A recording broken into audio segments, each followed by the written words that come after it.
তিনটা কারণ আছে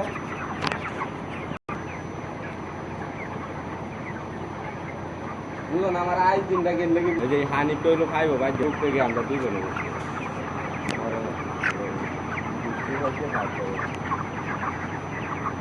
আমি সব অ্যাডজাস্ট করেছি শুরু করো দাও রাখছিলাম কাল দিনের আশায় কালকে শুরু গাড়িটা ঢুকলে শুরু মুখে দিতে পরে যে না আগুন ধরে আগুনে কি একটা পুরুষের মতো আগুন ধরছে মানে প্রথম দিন যেন এত লুটটা করেছে ফ্যান ইলেকট্রিক চলে না কারণ কি চলাইতে চলাইতে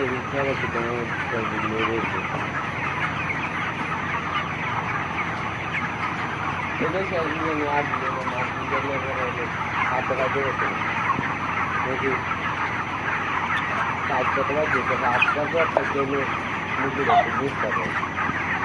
আজকাল পরে ওদিকে ঠান্ডা লাগে গরম লাগে আধা ঘন্টা যদি গরমটা ঠিক লাগে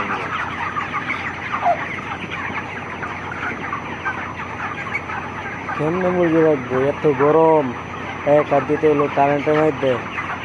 কালকে আমাদের কোনো টাকা কথাটা বলে আমি বলি কয়ে যায় মুরগি বিশ্বাস করে বিশেষ করতাম না বাংলা নিয়ম কিংবা খামার নিয়ম কিংবা হলো অনুমানের নিয়ম একটা মুরগির কতটুকু জানা লাগে কত একটা প্রথম থেকে শেষ পর্যন্ত আমি আজ পর্যন্ত ইউটিউবে যেগুলো সব মুরগি পাচ্ছি না এটা হলো আমার অনুমানে মানুষের মুহারটা কোম্পানির মুহারটা আমি উঠছি যেটা কিন্তু একটা মুরগি বয়স জানা লাগে প্রথম থেকে শেষ পর্যন্ত ঠিক আছে আমি মাইনে নেবো তো মুরগি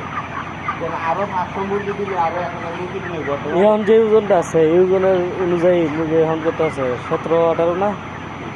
17-18 অনুযায়ী মুরগি হলো তোমার 5,500 স্কোয়ার ফিট লাগবে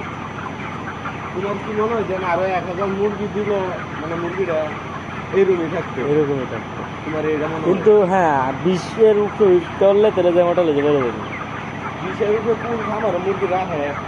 দিন মানে 20-এর উপরে মুরগি যদি রাখতে যায় তাহলে তোমার প্রতি মুরগি স্কোয়ার ফিট 2 ফিটে একটা করে লাগবে 20 প্লাস জন 20 গাড়ি রাখবে কোন খামারটা একটা গাড়ি ঢুকাইতো না 20-এর হিসাব করণই যাইতো না মুরগি কি চাইতেছে মুরগি খাইতেছে আমার ভাত লাগে আমার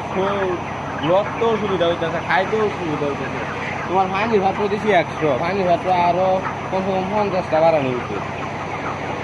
তোমার ম্যানেজমেন্টের সমস্যা এই যে খাদ্যের পাত্র এই ছোটো ছোটো পাত্র যতটি এই যে দেওয়ার দাম বড় পাত্র খালি গরমের জিনিস দিলে